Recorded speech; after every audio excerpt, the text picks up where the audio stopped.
The summer night hangs thick and oppressive over Adams Bayou. Spanish moss drapes like funeral shrouds from ancient cypress trees. The water is black as oil, hiding secrets beneath its murky surface. A sign creaks in the humid Texas breeze. No swimming alligators. But signs are just words, and words mean nothing to a man who believes he's invincible. In less than 60 seconds, everything will change. A life will be lost. A family will be shattered. And East Texas will witness its first fatal alligator attack in nearly 2 centuries. Some stories end before they truly begin. Some deaths are so sudden, so shocking, that they leave communities reeling for years afterward. What you're about to hear isn't just the account of a tragic accident. It's a cautionary tale about the dangerous dance between human arrogance and nature's unforgiving power. On July 3rd, 2015, in the pre-dawn darkness of a Texas marina, 28-year-old Tommie Woodward would make a decision that would cost him everything. He would ignore every warning, mock every plea, and dive headfirst into waters that held death itself. This is his story. This is how quickly everything can end. Tommie Woodward wasn't supposed to die that night. At 28 years old, he had his whole life stretching out before him, like the endless Texas highways he'd traveled his entire life. Born and raised in the Golden Triangle region where Texas meets Louisiana, Tommie was a product of the Gulf Coast culture, tough, independent, and unafraid of much. Those who knew him described a man who lived life on his own terms. He was the kind of person who took risks others wouldn't take, who pushed boundaries others respected. In high school, he'd been the one jumping from the highest bridge into the Sabine River. As an adult, he carried that same fearless attitude into everything he did. Tommie worked in the oil and gas industry, like so many men in Southeast Texas. The refineries and chemical plants that dot the landscape from Beaumont to Port Arthur had provided steady work for generations of families, and the Woodward family was no exception. It was honest work, dangerous work, the kind that taught you to respect machinery and follow safety protocols. But somehow, that respect for industrial danger never translated to the natural world around him. Friends remember Tommie as someone who loved the outdoors. Fishing, hunting, swimming. He was drawn to water like a moth to flame. The bayous and rivers of East Texas were his playground, places where he felt most at home. He knew these waters, or thought he did. He'd grown up swimming in them, fishing from their banks, never giving much thought to what might be lurking beneath the surface. But there was another side to Tommie, one that would ultimately prove fatal. He had a rebellious streak a mile wide. Tell him he couldn't do something, and that became exactly what he wanted to do most. Authority figures, warning signs, well-meaning advice. They were all just obstacles to overcome, challenges to his independence. His friends called it courage. His family called it stubbornness. The truth was somewhere in between. A dangerous combination of fearlessness and foolishness that would eventually catch up with him. On that humid July evening, Tommie had been out with a woman whose name has been kept private out of respect for her trauma. They'd been drinking, celebrating the long 4th of July weekend that stretched ahead. The night was young, the air was warm, and the dark waters of Adams Bayou beckoned invitingly. Should have been just another summer night in Texas. Instead, it became the night that changed everything. American alligators are living dinosaurs, unchanged by millions of years of evolution, because they achieved perfection long before humans walked the earth. In the murky waters of East Texas, they are the undisputed kings. The alligator that prowled Adams Bayou that night was a monster in every sense of the word. 11 feet of pure predatory muscle, weighing over 400 pounds, it represented the apex of its species. Witnesses had been spotting this particular gator for weeks, a massive bull that had claimed the deeper waters of the bayou as his territory. Male alligators of this size are ancient by reptilian standards, possibly 30 to 50 years old. They've survived everything nature could throw at them: droughts, floods, territorial battles with other gators, and the ever-encroaching presence of humans. They are patient hunters, capable of remaining motionless for hours, waiting for the perfect moment to strike. Their jaws can snap shut with a force of over 2,000 pounds per square inch, enough to crush bones like twigs. Once those jaws lock onto prey, escape becomes nearly impossible. The alligator's hunting strategy is devastatingly simple: grab, roll, and drown. They pull their victims underwater in what biologists call a death roll, spinning their massive bodies to disorient and tire their prey. But perhaps most terrifying of all is their intelligence. Alligators learn. They adapt. They remember. This particular gator had been observing human activity around the marina for months, learning patterns, understanding when people were most vulnerable. In the dark waters of Adams Bayou, this apex predator was king.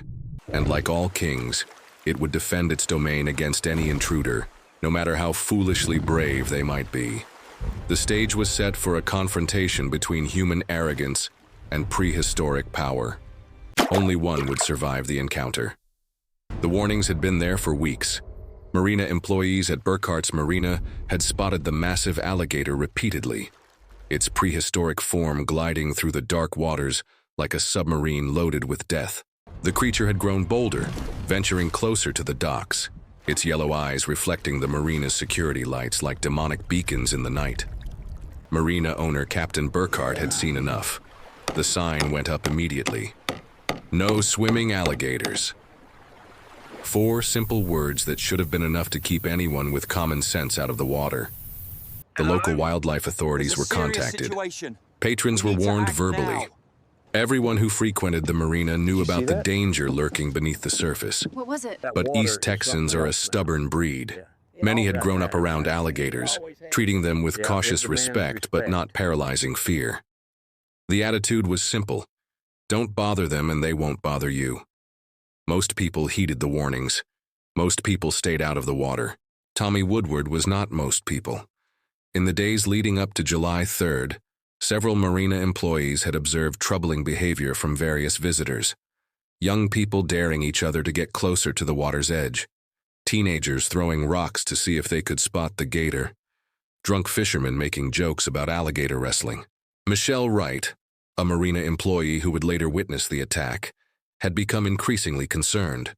She'd worked around these waters for years and understood the very real danger the alligator represented. She'd taken to personally warning anyone she saw getting too close to the water, especially during evening hours when gators were most active. People just didn't seem to take it seriously. Wright would later tell investigators. They thought it was some kind of joke, like we'd put up the sign to scare tourists or something. But that gator was real, and it was huge, and it was aggressive. The 4th of July weekend was always busy at the marina. Families came to fish, couples arrived for romantic evening boat rides. Groups of friends gathered to drink and socialize by the water. The combination of alcohol, warm weather, and holiday spirits created a dangerous cocktail of relaxed inhibitions and poor decision-making. Marina staff had developed an unofficial protocol: watch for intoxicated patrons, keep the warning signs visible, and personally intervene if anyone seemed intent on entering the water. It was an imperfect system, relying on human vigilance to prevent a disaster that everyone feared was inevitable. As July 3rd approached, the tension around the marina was palpable. The alligator had been seen almost daily, growing bolder with each passing day.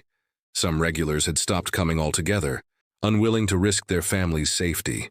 Others came but stayed well away from the water's edge. The perfect storm was brewing: a massive, territorial alligator, a holiday weekend filled with careless revelers, and warning signs that seemed to challenge rather than deter the dangerously brave. Something terrible was about to happen. Everyone could feel it in the humid summer air. July 3rd, 2015 began like any other summer day in Orange, Texas. The sun rose fierce and unforgiving over the Golden Triangle, promising another scorching day that would drive people toward any available water. By evening, the temperature was still hovering in the high 80s, with humidity that made the air feel thick enough to swim through. Tommie Woodward and his female companion arrived at Burkhart's Marina sometime after midnight.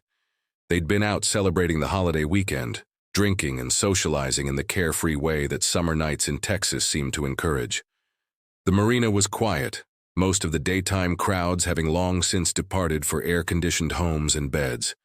But the night held different dangers than the day. Marina employee Michelle Wright was working late. handling some maintenance tasks that were easier to complete without customers around. The security lights cast eerie shadows across the wooden docks, and the water looked particularly dark and uninviting. Wright had seen the Alligator just 2 days earlier, a massive shape that had sent chills down her spine despite years of experience around these waters. At approximately 2 o'clock in the morning, Wright noticed the couple approaching the water's edge. Even in the dim light, she could tell they'd been drinking. Their voices carried across the still night air, louder than they probably realized, punctuated by laughter that seemed inappropriate for the ominous setting. Wright approached them immediately, her voice carrying the authority of someone who'd seen too much to take chances. "Y'all need to stay away from the water," she called out, pointing to the clearly visible warning sign. "We've got a real big gator in there, 11 feet, maybe bigger. This isn't a joke, it's dangerous." The woman seemed to understand, taking a step back from the water's edge. But Tommie Woodward just laughed, a sound that would haunt Wright's dreams for years to come. "You serious?" he asked, his words slightly slurred but his tone dismissive. "It's just a gator, I ain't afraid of no damn alligator." Wright tried again, her voice becoming more urgent. "Sir, please. I'm telling you, this thing is huge and it's aggressive. Just yesterday it grabbed a fish right off someone's line. Please don't go in that water." Other patrons nearby joined in the warnings. Voices from the darkness called out, pleading with Tommie to reconsider. The woman with him tugged on his arm, begging him to listen to the marina staff. But Tommie Woodward had made up his mind. In his alcohol-fueled bravado, the warnings weren't deterrents, they were challenges. The more people told him not to do something, the more determined he became to prove them wrong. At 2:30 in the morning, Tommie Woodward stood at the edge of Adams Bayou and made his fatal decision. "Fuck the alligators," he shouted into the night, his voice echoing across the water like a war cry against nature itself. He stripped off his shirt, the fabric falling to the wooden dock like a discarded flag of surrender. For a moment, he stood silhouetted against the marina's lights, a figure of defiance against the darkness. Then he jumped. The splash echoed across the bayou like a gunshot in the cathedral silence of the Texas night. The water closed over Tommie's head, and for perhaps 10 seconds, everything seemed normal. He surfaced, treading water, probably feeling vindicated in his decision to ignore everyone's warnings. Michelle Wright held her breath, praying she'd been wrong about the danger. Then the screaming started. "Help! Help me!" Tommie's voice cut through the night like a knife, terror replacing bravado in an instant. The water around him began to churn violently, as if the bayou itself had come alive with malevolent purpose. Wright grabbed her flashlight, its beam cutting through the darkness to illuminate a scene from a nightmare. Tommie was thrashing in the water, his arms flailing desperately as something massive moved beneath the surface. "An alligator's got him!" the woman screamed, her voice rising to a pitch that seemed to crack the very air. "Oh, God, an alligator's got him!" Wright's flashlight beam found Tommie's face pale with terror, his mouth open in a silent scream. Then, with a violence that defied belief, he was pulled under. The water exploded upward as 400 pounds of prehistoric predator executed the death roll that had claimed countless victims over millions of years. Tommie surfaced once more, gasping, choking, his left arm clearly mangled and useless. Blood began to spread across the dark water like spilled paint. The alligator had him in its jaws, and there was nothing anyone on shore could do but watch in horror. The second time he went under, Tommie Woodward never came back up. The bayou fell silent, except for the woman's sobbing and the gentle lapping of waves against the dock. Michelle Wright's flashlight beam searched the water frantically, but there was nothing to see except slowly dispersing ripples and the metallic smell of blood in the humid air. At 2:32 in the morning on July 3, 2015, Tommie Woodward's defiance cost him everything. The 911 call came in at 2:33 in the morning, just minutes after Tommie disappeared beneath the dark waters of Adams Bayou. The female caller was hysterical, her words barely coherent through her sobs and screams.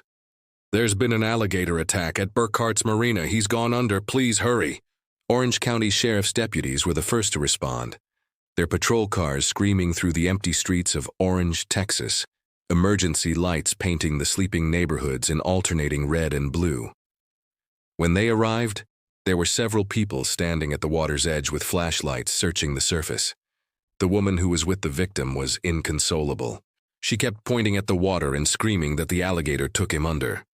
Texas Parks and Wildlife game wardens arrived within 20 minutes, their specialized equipment and expertise crucial for water recovery operations involving dangerous wildlife. The immediate concern was safety. They had a massive alligator somewhere in that water, possibly still feeding, and they had to recover a victim. It was an extremely dangerous situation. Marine units from the Orange County Sheriff's Department launched their boats while maintaining a respectful distance from the attack site. Powerful spotlights swept back and forth across the bayou, searching for any sign of Tommie or the alligator. The water remained stubbornly opaque, hiding its secrets beneath the surface. Emergency medical personnel set up a staging area on the dock, though everyone understood that if Tommie was found, it would likely be a recovery rather than a rescue. The trauma bay was ready for the worst-case scenario. Massive blood loss, severed limbs, potential drowning complications. They were prepared for anything, but hoping for a miracle. Meanwhile, Marina employee Michelle Wright provided detailed statements to investigators about the events leading up to the attack. Her account would become crucial evidence in determining exactly what had happened in those final moments. "I told him not to go in," Wright repeated over and over, her voice shaking with a mixture of grief and survivor's guilt. "I told him about the gator. I told him it was dangerous, he just wouldn't listen." As the search continued through the pre-dawn hours, word began to spread through the tight-knit community of Orange, Texas. Social media posts started appearing, sharing news of the attack and asking for prayers for Tommie's family. Local news crews began arriving as sunrise approached, their satellite trucks lining the marina parking lot. At 4:30 in the morning, nearly 2 hours after the attack, searchers made the grim discovery they'd been dreading. Tommie Woodward's body was found floating approximately 75 yards from where he'd entered the water. The alligator was nowhere to be seen.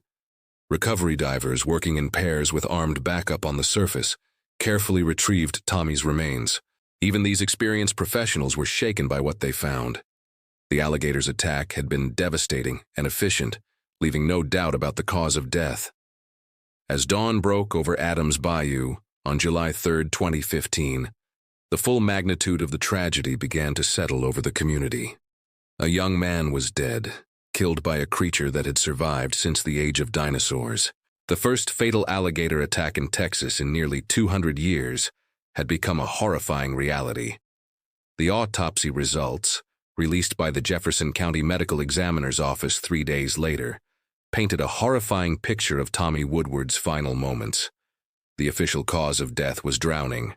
However, the victim sustained massive traumatic injuries consistent with an alligator attack.